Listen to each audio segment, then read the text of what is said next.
અશક્તિ કહેવા માટે આવા સંસારી ગુરુ હોય તેની પાસે જવાની ખાસ આપણને જરૂર છે. કારણ કે સંસારી ગુરુ આપણને કેવું જ્ઞાન આપે? કારણ કે એની પાસે બે જાતનું જ્ઞાન હોય છે.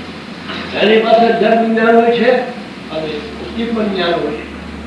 ભૌતિક જ્ઞાનનો પરિપાક પૂર્ણપણે આપણને સમજાવે છે અને તે સમજાવ્યા પછી અમુક એક સમય પછી આપણે પ્રભુના તરફ આપણું ધ્યાન જિંદગી સુધી સંસાર કરવાનો નથી. જિંદગી સુધી સંસાર કરવાનો નથી.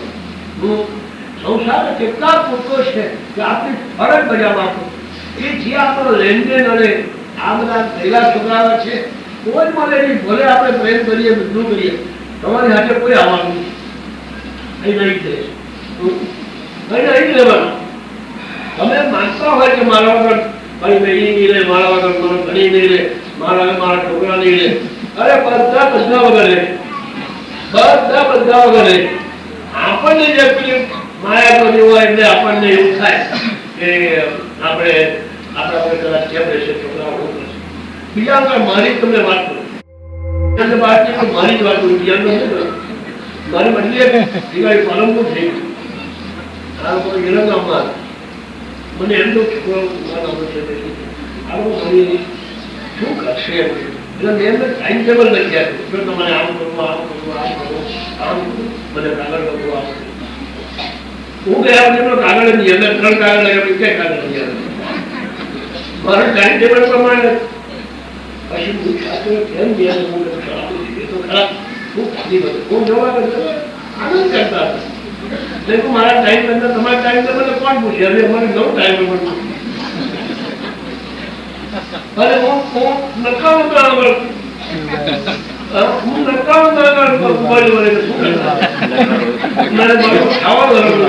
મારા કરતા શાંત રાખજો. બીજા લોકોને મારું પણ મને એમ પણ થયું જે સંતો કે છે, મહાત્માઓ કે છે તે વાત એની અંદર જરા ફરક નથી. એનું અનુભવની વાત કરે છે. અનુભવની વાત કરે છે. અનુભવી એ જ ગુરુ, અનુભવી એ જ ગુરુ અનુભવી હોય એટલે આપણને આ મારો અનુભવ નહીં. તમે વાત કરું મારા, હું બીજા અનુભવની વાત કરું મારા અનુભવની. એટલે આપણે નાહક એની અંદર ગુઠાઈ જઈએ છીએ. એનો અર્થ એવો નથી કે મેં કીધું એટલે કાઢી તમે પછી કઈ અમને વહેલા આગળ હવે છોકરાને મળે કોઈ કેડી મળે એવું નથી કરતો. એવું નથી કરતો. મારો ધ્યાન અર્થ સમજો શું કહું છું કે તમામ 24 કલાક તમારું ઘર.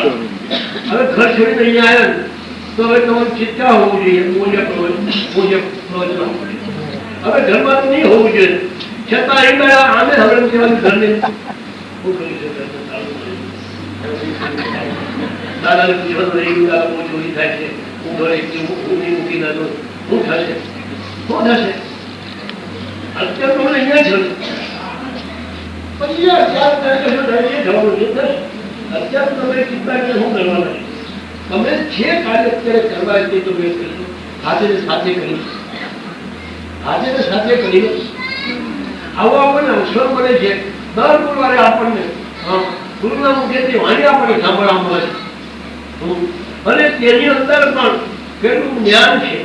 આની સાથે આધ્યાત્મિક એ જયારે બેનો સમન્વય થાય ત્યારે જ માણસ સારામાં સારો સંસાર કરી શકે.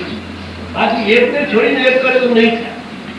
અને જ્યાં સુધી તેને સંસાર કર્યો નથી પૂરો ત્યાં સુધી એ બાવા બને કે ભગવાન મળે તમામ કોઈ ફેર પણ સંસારમાં રહીને આપણે સંતોષીને આપણા જે જવાબદારી છે પૂર્ણ કરીને અને ગુરુ પાસે જઈને ગુરુએ જે આપણને જ્ઞાન બોધ આપ્યો છે તે રીતે જો આપણે વર્તન કરીએ તો આપણું જીવન ધન્ય મળે, સ્વારંગ મળે. આપણું જીવન ધન્ય મળે, સ્વારંગ મળે. પણ આપણે સમય મળતો નથી. મેં તો કીધું ભગવાનનો અનેક રૂપ છે. તમને જે રૂપ પસંદ પડે તમારી આપણે રુચિ પ્રમાણે તમે તેનું નામ સ્મરણ કરી શકો. એમાં ખબર જ નથી. ભગવાનનો મધ્ય છે, મૂર્તિમાં છે. મૂર્તિમાં નથી એવું નહીં. મૂર્તિમાં ભગવાન છે પણ ભગવાનની મૂર્તિ નથી.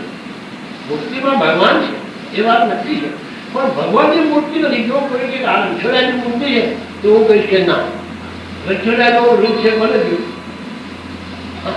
મૂર્તિમાં રણછોડાય છે, તમારો વાંધો નથી, પણ રણછોડ્યાની મૂર્તિ તેવી વાત નહીં કરો. કારણ કે રણછોડ્યાનું કે દાદાજીનું કોઈ રૂપ જોયું, આ તો કેવળ સદાને મૂર્તિ ઘડી એને જેવી પ્રેરણા થઈ અને તે પ્રમાણે મૂર્તિ.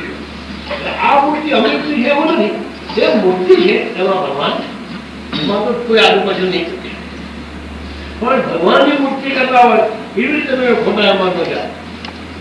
છતાં પણ એક સાધન તરીકે તમારે જે સાધ્ય કરવું છે એ સાધન તરીકે એનો તમે જરૂર આલંબન લઈ લો, એનો જડ્યો આલંબન લઈ લો, એનો મૂર્તિને પણ તમે તમારા સામે રાખીને તમે ધ્યાન કરી શકો. મૂર્તિનું પણ ધ્યાન કરી શકો, મંત્રનું પણ આલંબન લઈને આપણે ધ્યાન કરી શકીએ, અને આત્મા પરમાત્માનું આલંબન લઈને ધ્યાન કરી શકીએ.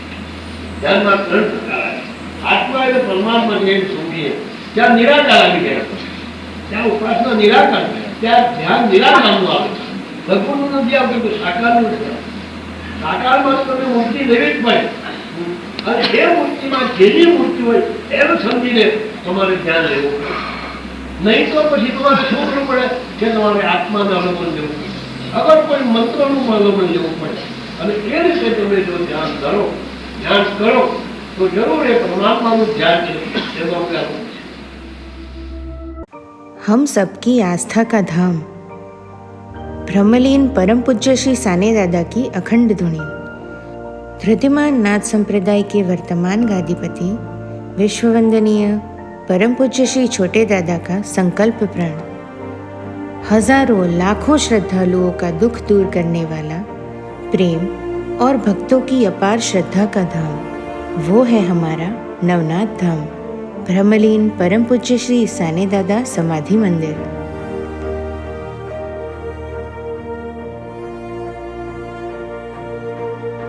धृतिमान नाथ संप्रदाय के वर्तमान गादीपति विश्ववंदनीय परम पूज्य श्री छोटे दादा के प्रखर और प्रबल नेतृत्व के अंतर्गत ये भव्य मंदिर आकार ले रहा है। ब्रह्मलीन परम पूज्य सद्गुरु श्री साने दादा समाधि मंदिर निर्माण कार्य एक धार्मिक यज्ञ कार्य है, जिसमें आहुति रूप में तन, मन, धन का समर्पण करके पुण्य प्राप्ति के अधिकारी बनिए और आत्मभाव से तेरा तुझको अर्पण की मानस वृत्ति से अपना सहयोग अवश्य दें। मन से देंगे तो भीख कहलाएगी, विश्वास से देंगे तो दान कहलाएगा, आत्मभाव से देंगे तो धर्म या कर्तव्य कहलाएगा। आपका दान माँ विमला अखूट अन्न क्षेत्र ट्रस्ट में करें। आपका दान मूल्य आर्टिकल 80G के तहत आयकर से राहत दायरे में आएगा। दान करने के लिए संपर्क करें 9726970692 और 99137199765।